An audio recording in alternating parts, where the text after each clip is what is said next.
Hi everyone, I'm Kirthi. And I'm Sarah, and we're the co-founders of the Wallet Project. In this video, we will be answering questions that our students asked in our September workshop series, but with the founder and CEO of Tatcha Beauty, Vicky Tsai. Tatcha is a unique Japanese skincare brand that targets different skincare concerns for all ages. So we'd like to introduce you all to Ms. Vicky Tsai, the founder and CEO of Tatcha Beauty, an innovative Japanese skincare brand. Ms. Tsai, if you could go ahead and introduce yourself and maybe give us a little bit of background about Tatcha. Sure. My name is Vicky. I started Tatcha 12 years ago now, almost. It launched the day that I gave birth to my daughter. So I consider them my twins. I started it because I had acute dermatitis on my face. So my whole face was bleeding and blistering and scaling, including my lips and my eyelids for 3 years. And I had to take a lot of medicine just to keep it under control. But then when I was pregnant with my daughter, I didn't want to take all that stuff anymore. And I had also worked with a startup out of Berkeley and learned about all the ingredients that go into personal care and how much of it gets absorbed into your body and the concerns about the health impacts of them, especially things that you pass over to your child.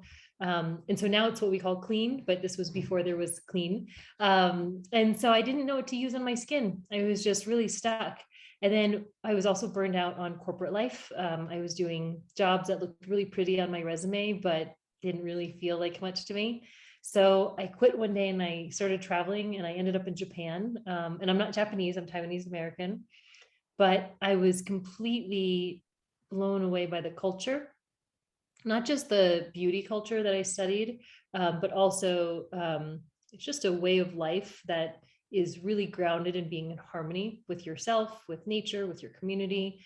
And my experiences there healed my skin and also healed my spirit. And so I've been going back and forth now for 12, 13 years. And I just created Tatcha as a word to share the things that I'm finding on my trips to Japan. A lot of it is around skincare and beauty, but a lot of it too is also around just harmony from skin to soul. And we really hope our students get a feel of how the topics that we discuss in our workshops, like entrepreneurship and financial strategies, really apply to entrepreneurship in the real world. Mm-hmm. So we're going to go ahead and get started with the first set of questions that we have for you. Okay. So those really pertain to the topic of you founding Tatcha Beauty and really what motivated you to do so. You gave us a little bit of background, but we were wondering, did you have any like prior interest in the skincare industry before your skin like started acting up? Like how did that start? And also we wanted to know where the name Tatcha Beauty actually came from. Love that. Great questions. I never thought I was going to do beauty as a job. My mom had a beauty store growing up that I worked in, so I had some experience there. Then I did work for one of the biggest global beauty companies when I was in business school, and I did not like the experience. I thought it was actually awful, and I can get more into that later. But I never expected to work in beauty, and I certainly didn't expect to start a company. That sort of just happened. I'm still trying to figure out how that happened.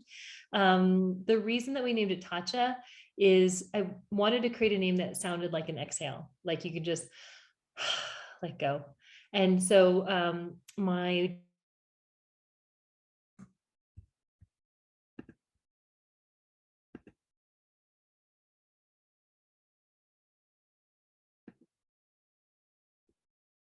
she's like, when I saw your name Tatcha, I assumed that it was short for Tachibana, which is the beauty of a single standing flower.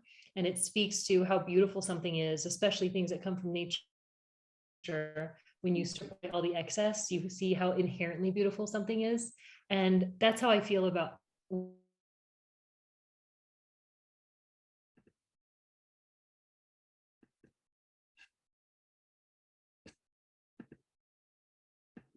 Which is significant meaning next to, behind the name. So that's so cool to hear. Oh, thanks. So we wanted to know, like, how did you go about forming like Tatcha from scratch, like coming up with the products, and what was the main problem you were trying to address through the products you were making? That's a really great question. So I had acute dermatitis, and when I was in Japan, I had heard about these blotting papers. Let me see if I've got one here. And the only thing I could use my face when I was irritated is Aquaphor, which is like Vaseline. Have you guys used this? But imagine using that as your moisturizer. Like, you would look really greasy. And so when in my corporate life, I used to have to go to Asia a lot, and I used to fly through Japan, and I used to get these blotting papers. And what's so great about them, and I remember them growing up because we had them in Asia too, they look like this. And if you don't have any oil on your skin and you go like this, it doesn't look like anything. But if you do have oil and you go like this, it picks the oil up, but it doesn't disturb your makeup. It doesn't dry out your skin. It doesn't do anything except for take off the excess oil. And they don't make this kind in the US. And now I'm going to finish blotting because I have to finish the job now. And so there you go. If you have combination skin, this is what it would look like. So I asked a friend of mine where I could get these original blotting papers that I used to get when I went to Japan. And she was like, oh, they're the byproduct of the gold leaf beading process. Things that are in Japan that are special, they cover it in gold leaf. And gold leaf is just gold that's been hammered. And this was the hammering paper. And so she was like, you'd have to go to the gold leaf companies to find out where to get the paper. And I was like, what? And so I took a trip there on a whim. It was like a very eat, pray, love moment. And I ended up at this gold leaf factory. And I was like, is it true that these are the byproduct of your gold leaf hammering process? And they're like, yeah. And I was like, what does that mean? And they're like, I don't, what? And I was like, how does the byproduct of gold leaf manufacturing become one of the first beauty care items? That's really weird. And they said, I don't know, you're going to have to ask a geisha or kabuki actors, because we throw these papers away when we're done hammering them. But they would come get them and use them to set their makeup or take care of their skin. And I was like, is a geisha real? And they're like, yeah, they're real. And I was like, can I meet one? And like, yeah, which is crazy because now I've studied with 15 of them over, a dozen years, and it's impossible to meet them. It's very, very hard. But they introduced me, and I saw her makeup. And while I wasn't going for that look, the white and the red, I knew that they predated the petrochemical industry because they've been around since the 1800s. So I started asking them about their makeup, and she told me where they get their makeup. So I went to the store with my translator, and it wasn't like a real store. It was like an apothecary of like these glass jars of like powders and oils and waxes. And I was like, what is this? And then I saw these geisha come in and out. They had no makeup on, and their skin was gorgeous. It looked like yours, except they're not young like you. They were adults like me. And I was like, why is their skin so amazing? So whatever they grabbed, I grabbed. If they grabbed an oil, I grabbed an oil. If they grabbed a powder, I grabbed a powder. And then my translator put notes on them for me. I went home to San Francisco, used half of them wrong, but it healed my skin. And then I tried to find all the stuff in the US, and I went to Japantown, Chinatown, Koreatown, eBay. Nobody had anything like this because this is like old fashioned stuff, and not old fashioned like 1920s. This is old fashioned like 1800s of before. And so I went back to Japan, and I was like, please help me, I need this. And so to your question about how did I create the products, first, that was where the inspiration came from. But then I was like, how do I make these things? Because these are raw materials. These are not really formulas. And I met one of the most famous skincare scientists in Japan, and he was just independent. And I told him I wanted to create a brand that authentically shared these things from Japan that nourish your skin, but then also the practices around them that nourish your soul. And I said, I will never cut the cost of the product. I will let you make the things that are perfect, that you've always dreamed of. And we're going to sell it on the internet. And so that's how women will still be able to afford it. And so he's like, okay, I'll do that with you. So my first colleagues were all my scientists. And we worked for 3 years on the formulas and created them all from scratch, like a couture dress. Most, and when I say most, I mean like 98% of the skincare and cosmetics brands that you see out there, they don't make it.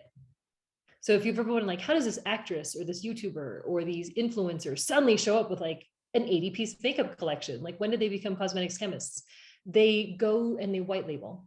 So they go to a contract manufacturer, they get their stock products, they put their name on them, and they sell them for a profit. We didn't want to do that. We wanted to be able to control the entire production process. So I can tell you the integrity of the ingredients, why they work, where the plant was grown, how we extracted the ingredient, how do I know where it gets to in the cell of your skin? Therefore, how do I know what it's going to do for your skin? And so that required our own scientists, our own crops, our own raw materials, our own everything. So these are like a couture dress, if you will. They're built from scratch. And then our packaging is also couture in that sense. It's all built from scratch. And that's how we started. Yeah, that's so inspiring to hear. Like, I don't come across people often saying they tend to like not cut the quality of their product, and seeing that and seeing how you were able to stick with the quality of your product is really inspiring to me. And kind of going on that topic to more of how you're running Tatcha today and how your role has changed within the company, because I saw in a few articles that you were CEO and then you sold to Unilever and then they asked you to come back during the pandemic. So before we get into that, can you tell us more about your signature packaging and where that kind of stemmed from? Yeah, I have one with me right now.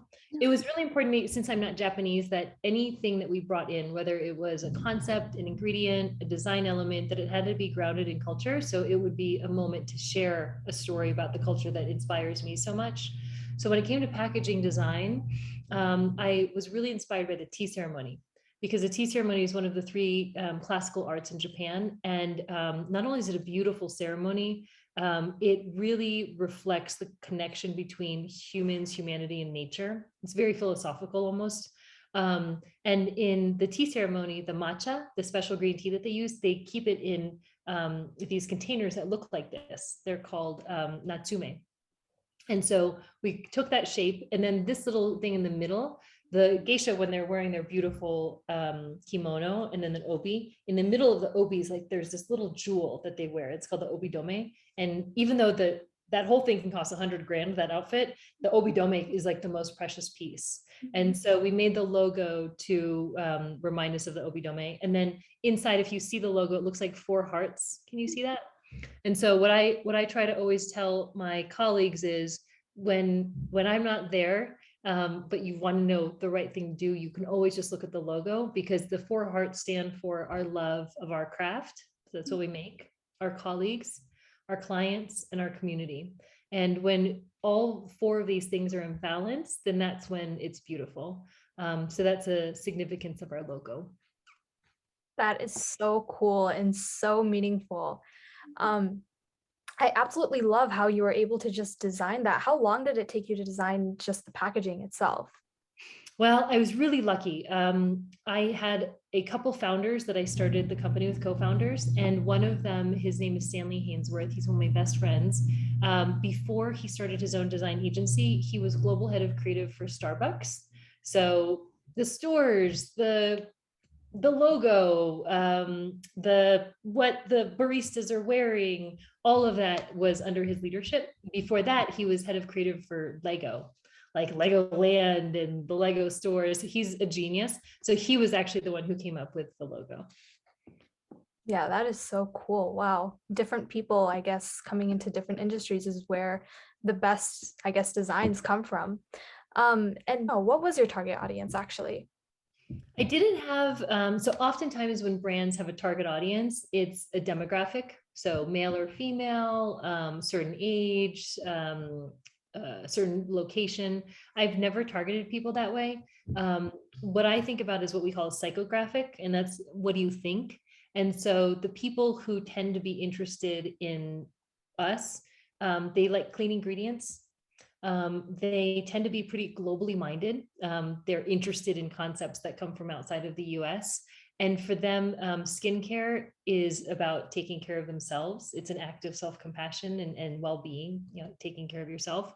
And so how they see the beauty industry and the skincare products that they use is different than people who might be more into cosmetic surgery, for example. Which is, there's nothing wrong with it. It's just, people have different relationships with beauty and their beauty rituals. So I've always looked at more of a psychographic.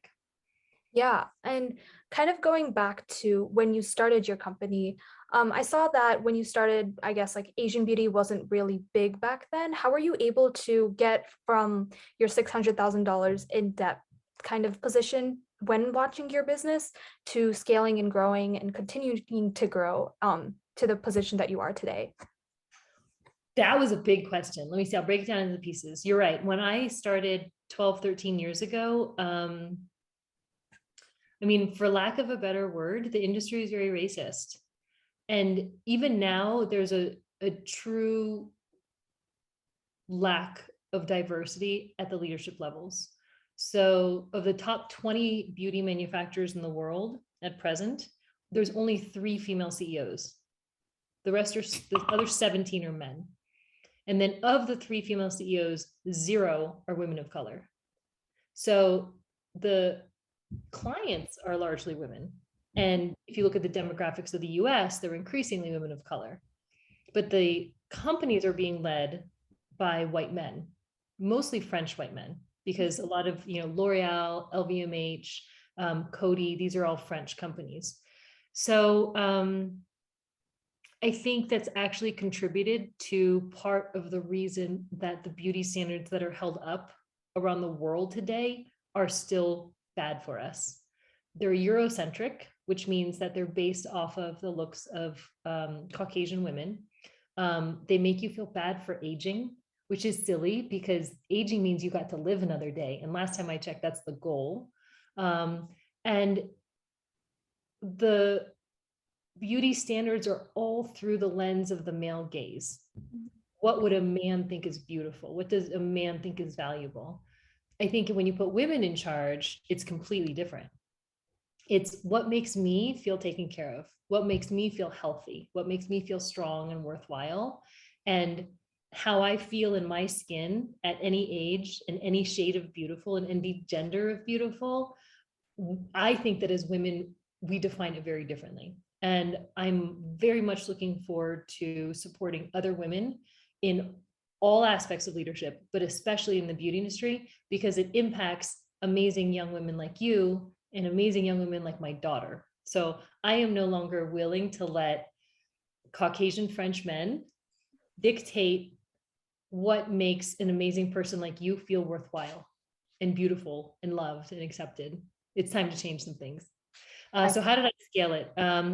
Initially, nobody would pick us up in retail. So no stores wanted to carry us. They said that in America, that Asian beauty was not aspirational, and that their clients would not be interested, that we were too exotic and too niche.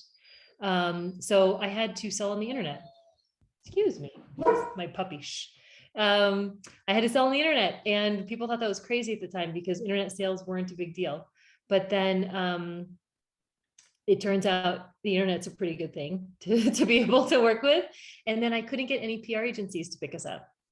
They said we had no story. So I just took care of our clients and then sent samples to makeup artists. And then these awesome guys who were wearing makeup, and they were young guys on the internet. Those guys turned out to be the first beauty influencers. That's Tony.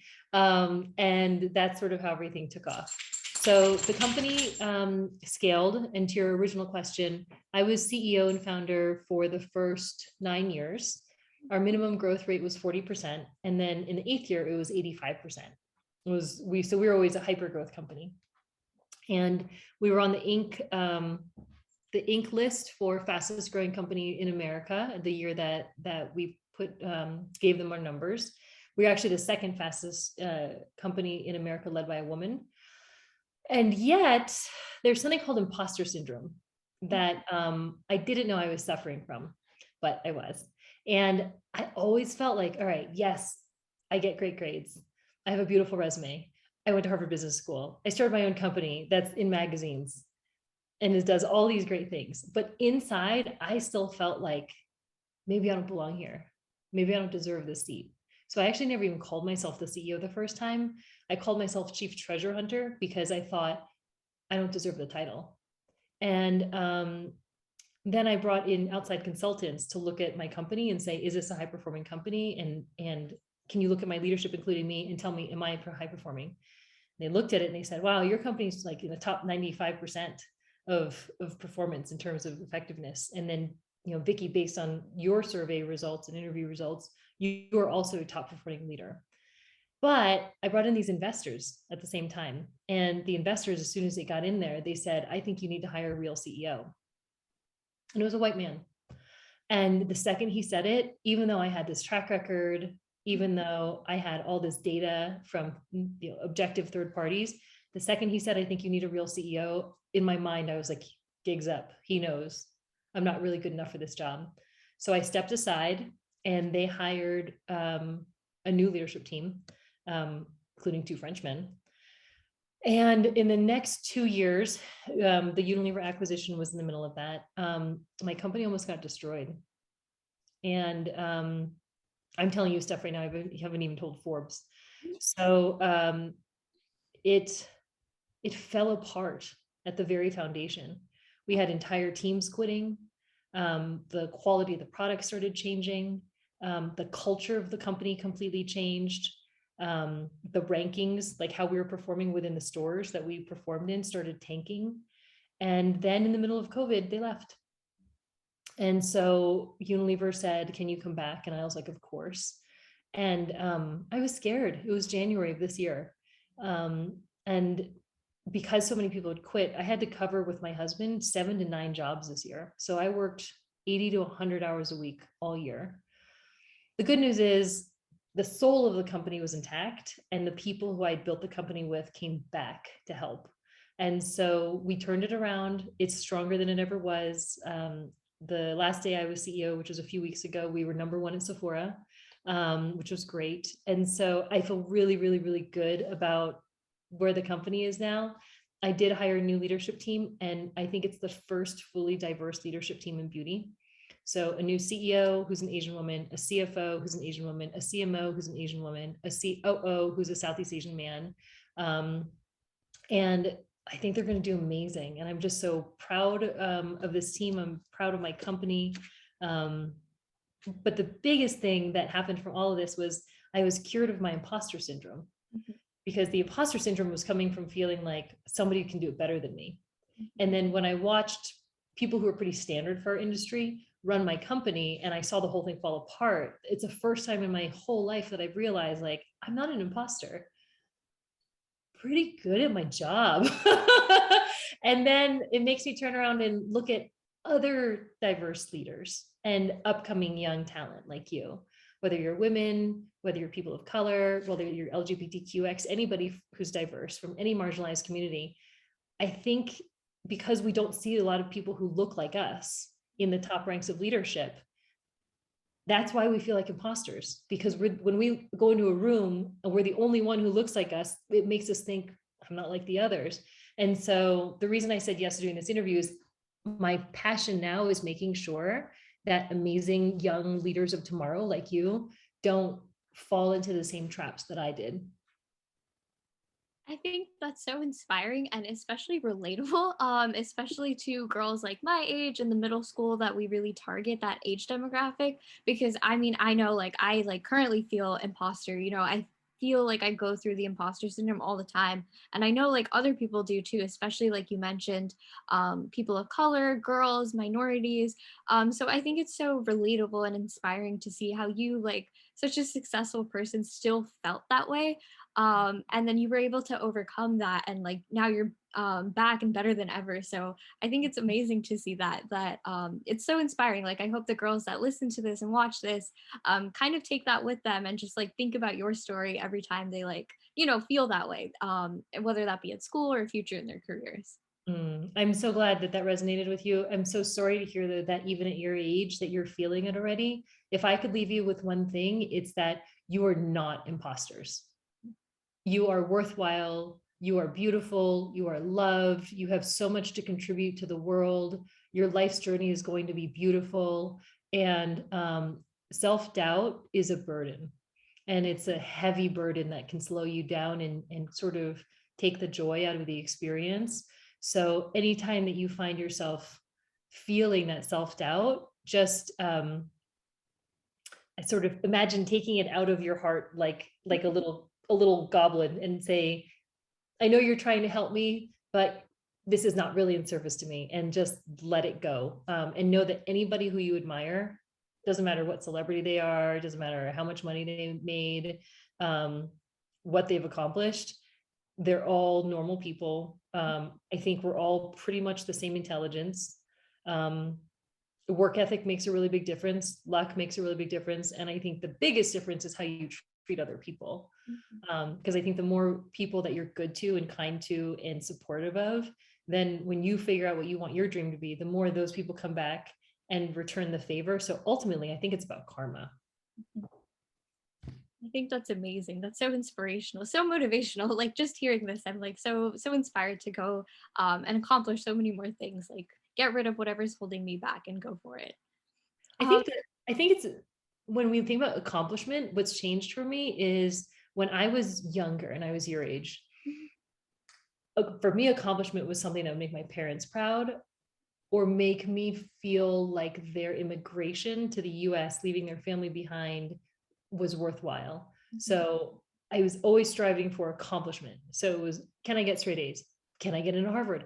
Can I get the hardest job? Can I get the top rated analyst role? Can I get the highest bonus? Can I? And it's like, it's always like this, like searching and reaching and searching. It's exhausting.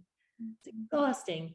Now, to me, accomplishment is feeling like I am fulfilling a purpose in my life. And my purpose is to know myself, to take care of my community and my family and my loved ones, and to have as much fun as humanly possible.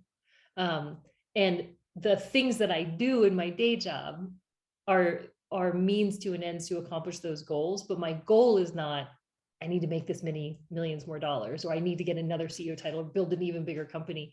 That's a means to an end. That's not the ends. Yes, I think that's so inspirational. So now we just want to talk a little bit more about the future of Tatcha and kind of what they believe in. Like you talked about, you're such a big supporter of girls' education, and we saw that Tatcha does a lot of donations to these foundations, and we love that. So could you tell us more about that? Yeah. So every business creates something called an externality, and an externality is a negative impact. There's no business in the world that does not have a negative impact. It could be impact on the environment, because when you make stuff, it's bad for the environment. There's no way around it. If you use energy for any reason, and then not everybody who's involved with the creation of products is treated the same.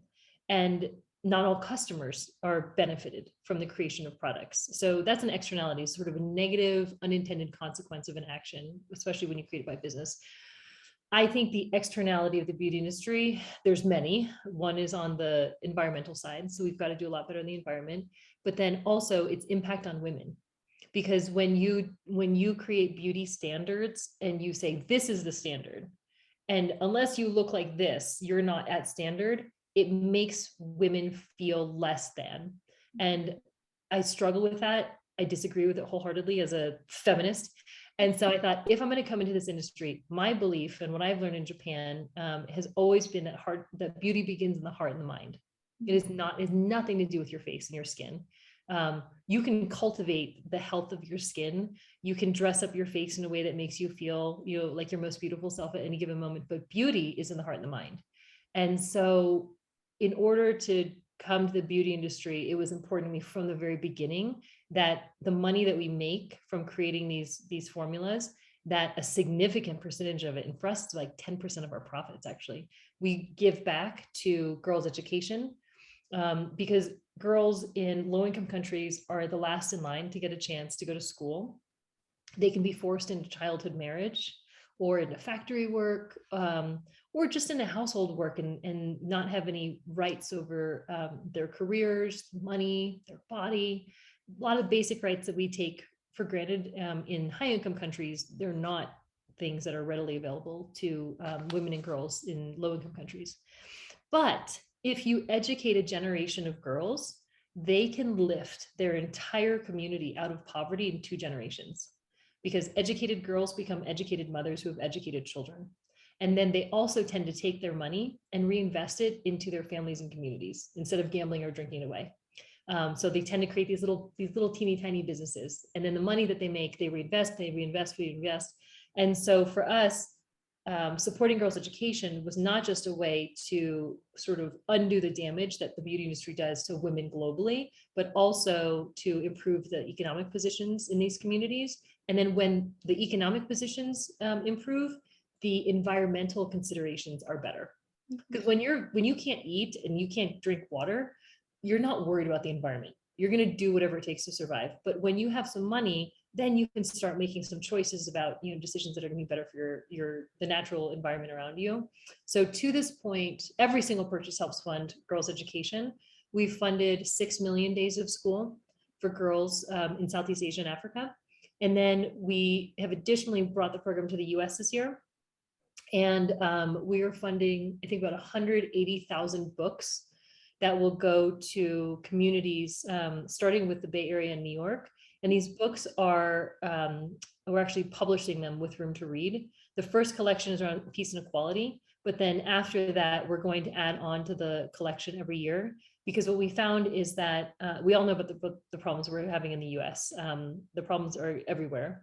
But we did a study and we found that in the last 10 years, if you took all the books published in America and you took all the books within there that were written about diverse people, so people of color, any marginalized people, LGBT, add it all up, it's 14% of books.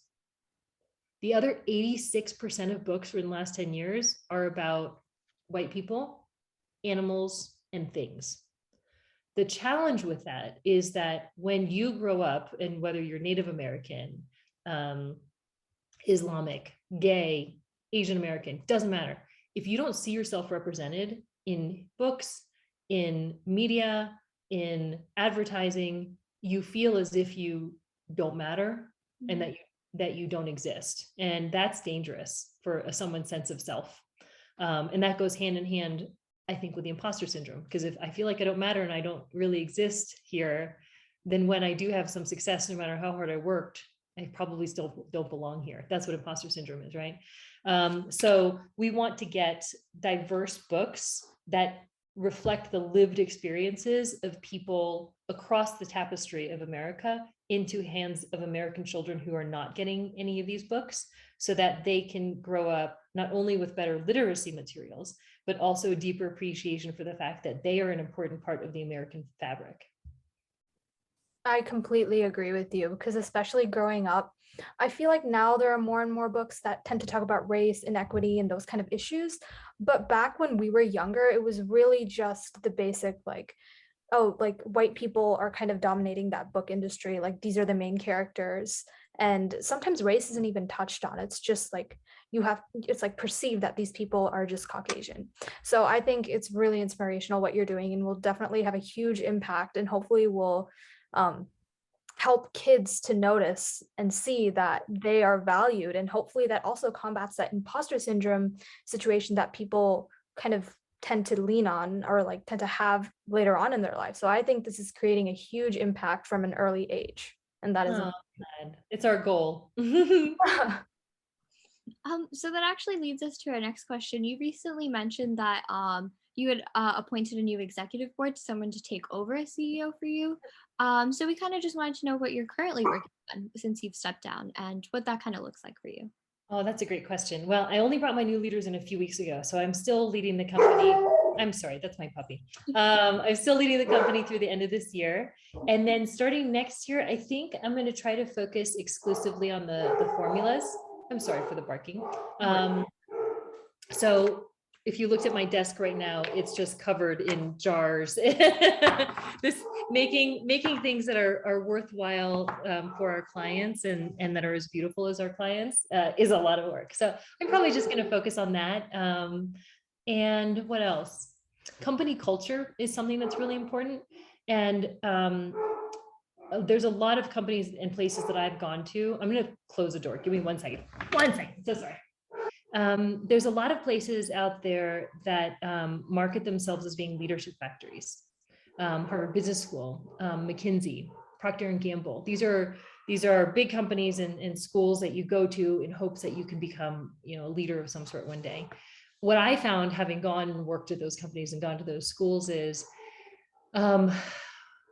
they are still putting out one model of leadership. And it's a model of leadership that was informed and shaped by white men, because white men have led this country since the beginning, of the founding of this country, on the business side and the political side. And I think that's also why young women can feel like imposters or diverse leaders, because again, they don't fit this one very specific standard that was created by one very specific demographic. So my goal is now for Tatcha to become a leadership factory for diverse leaders. And I would like to take the time, where I'm not doing CEO stuff, budgets, administration, COVID stuff, supply chain stuff, and instead focus my time on mentoring and coaching people in my company, so that one day I want people who went to Tatcha and work there to get the best training and to be in an environment where they could show up as their full selves and find out, what their superpower is and lean into it and realize how awesome they are. And then I want them to leave Tatcha and go lead other companies. And one day I want to look out into the sky and see like a constellation of stars of people who had worked with us before and found their leadership potential with us. That is so amazing. Wow. Just as another like wrap up questions that we ask all of our interviewees, and just as like a side note, these are all questions that middle school girls asked during our workshop series. And we actually presented a slide of you there, and then we told them to ask questions regarding the topics we discussed at our workshops and specific questions directed to you. So that's where the one question about your packaging came from. You mentioned your Unilever acquisition and then kind of coming out of that. So final question is, what is one piece of advice you would give to middle school girls or girls trying to explore their interests? That is such a good question. Okay. My belief is that by the time you're 12 what you want to do when you grow up. You just don't know the name of the job yet, because whether you like math or science or reading and writing, what your personality is like. Do you want to be quiet and in your own space all day thinking and researching, or do you want to be out talking to people all the time? These things are sort of inherent to your personality and just the way your mind works. The challenge is that after 12, you start hearing a lot of things in your head from other people, expectations from your peers, from your parents, from your teachers, and they start saying, these are the colleges that you should go to, and these are the good jobs out there. When I was growing up as an Asian American, it was like, you can be a doctor or a lawyer. You have two options, And so I was like, I guess doctor, because I like math and I don't like reading that much. But then by the time you get to 18, 21, you can feel a little bit lost, but you don't know what you want to do when you grow up, because you can't distinguish anymore between the voices in your head from your heart of what you like and what other people say you should do. So if you're 12 years old, your mind is clear. So what I recommend that you do is write down the stuff that you love. And then also flip through newspapers and magazines, any ones that you want, and pull out articles that you think are super interesting. And then just hold them tight off to the side. And as you're up between 12 and 21, 21 and 31, people are going to keep on saying, what do you want to do? What do you want to do? What do you want to major in? What job do you want? And if you keep coming back to the things that you knew at 12 about what you were good at and what you liked, then you can follow your own true north and decide for yourself what really is going to make you happy, instead of getting confused about what other people say, you should try to go do. So thank you so much. We really appreciate you taking the time out of your day to be here with us and helping middle school girls take an interest in business and entrepreneurship, and really helping them grow as people. I love that. If I can say one last thing in terms of advice, because I think what you guys are doing is amazing. At 12 years old, if you can just do basic businesses, a lemonade stand. But really understand and ask the questions about every piece that goes into it. It's a lemonade stand. Where should it be located? Who's my customer? Do they really want lemonade or do they want Play-Doh? What should the price of it be? Am I targeting the mothers or am I targeting the kids? When should I put the stand out there? On the weekends or the weekdays? And then when you go decide what your product is, how do you decide what the product is? Do you make a lot? Do you make a little? Do you make it cheap? Do you make it expensive? Do you make it something they have to come back for? And then going and creating it. How much does it cost to get the stuff? And then if there's labor involved, you have to put something together. You have to put a value on your labor, because you have value. And then you have to calculate all that. And then once you sell it, calculating your sales, your costs, your profits, and then ask your mom and dad what taxes should be. And then you can figure out, oh, that's how you make money or lose money. And if you just do that one thing, but really understand the different pieces of it, there's no difference between that and a $1 billion company. they're actually the same thing. The only thing that gets slightly more complicated is if you start hiring your friends to run the stand with you, and then you've got the dynamics of having to lead your friends. That's really the only difference between like a single lemonade stand and like a $1 billion company. But aside from that, the principles are pretty much the same. So those are all the questions we had for Ms. Tsai today, and we really appreciate her taking the time out of her day to be here with us. Sarah and I will be interviewing a female entrepreneur every month in order to answer the questions brought up in our workshops. So please like and subscribe in order to stay tuned for future interviews and workshops. We will also be linking our website and Instagram, as well as Ms. Tsai's company, in the description box below.